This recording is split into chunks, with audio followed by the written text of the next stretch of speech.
Hey guys, DTY is here today. Today I'm gonna actually show you a little bit about the Windows 10.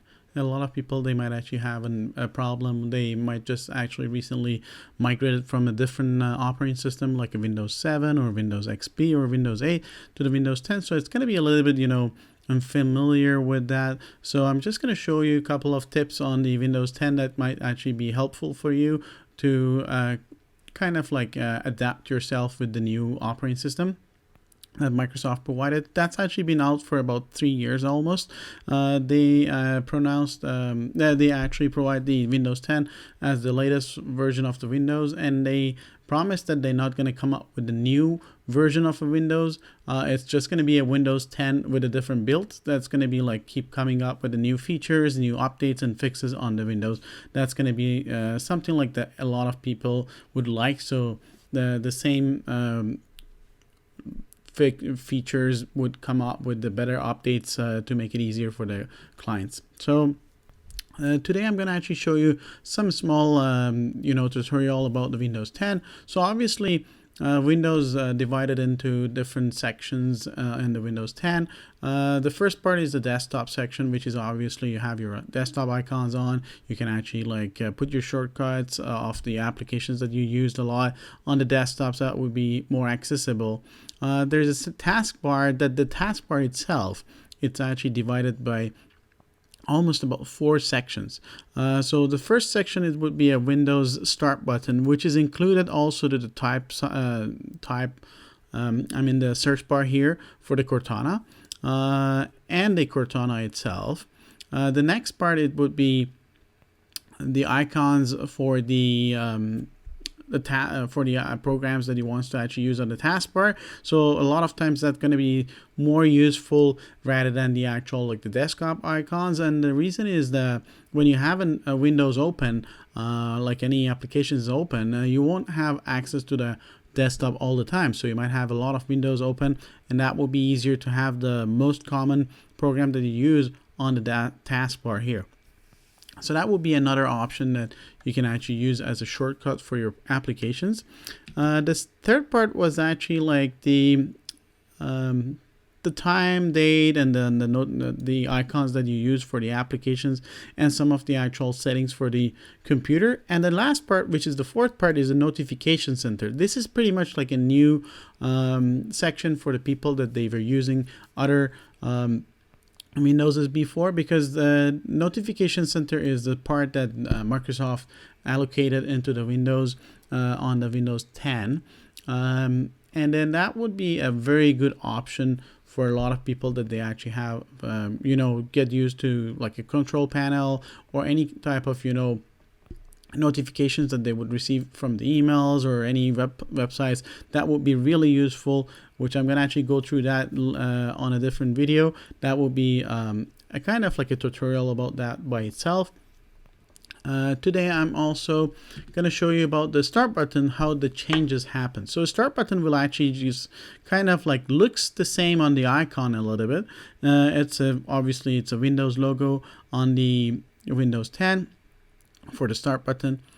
Also you do have the start search bar and the Cortana section. So Cortana, for the people they don't know, the Windows 10 actually have like a option called Cortana added on top of the Windows, which is a smart assistant which help you to run the Windows easier and then use the Windows easier. So you can actually ask a lot of questions from Cortana, and it's actually, to be honest, it's a very, very good artificial intelligence they use to create the Cortana. It's one of the top associates assistants that is actually available in the market, besides the Google Assistant, Siri, and obviously Alexa from Amazon.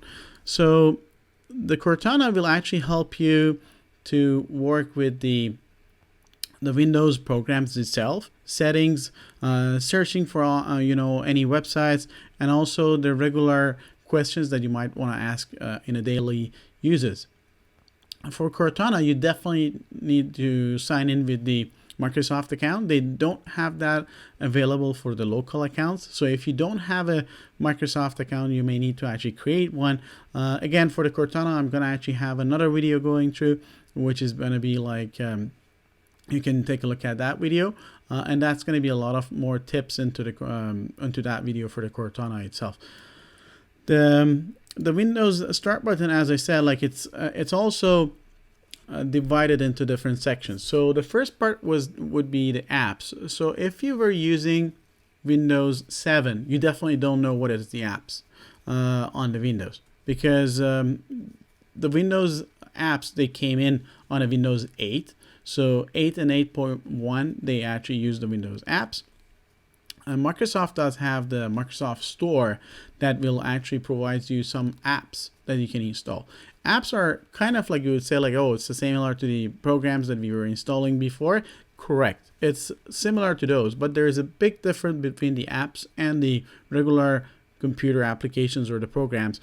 And the difference is that the Microsoft apps, they will provide you the less storage taken by the application itself. They would be faster. They would be accessible easier from the Microsoft Store. And then they not gonna actually like get viruses or any type of malwares on the app itself, because it's secured from the Microsoft itself. So it's capsulated in the Microsoft Store.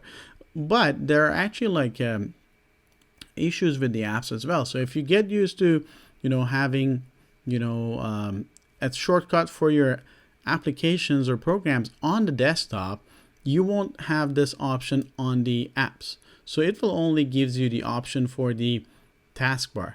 So you can actually have like apps pinned to the taskbar, but you don't have the shortcut for it on the desktop itself. They would be actually like giving you an option for customizing that the way that you like itself. I'm gonna talk about this app sections separately on a different video, so you would be able to check that by itself.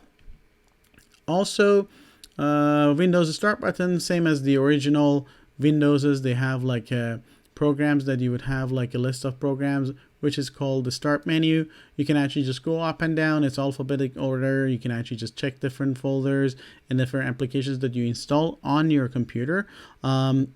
It actually includes some of the apps as well. So it's completely it's combination of the actual like the applications, programs, both together. There are also some new sections added on top of that as well. So a lot of people, they might actually remember the control panel from the older Windows. So this is kind of like a control panel access. So you do have the power button here, settings for the computer. So instead of the control panel, now we have something called settings in the Windows 10. We have access to our pictures, documents, and obviously the user folder that you might actually need to change it. So this is not the user folder, actually, it's a user account settings, which again, for this part, I will actually go ahead and show you a little bit more on that part. And then the last part that I'm actually going to talk about that today is about the type bar or the actual search bar for the Windows 10. So the Windows 10 would comes up, as I said, like it comes up with the actual Cortana, which a search kind of like associate that it's built into the Windows 10. That will also come with the typing option too. So you don't need to always talk to Cortana. You can actually just type.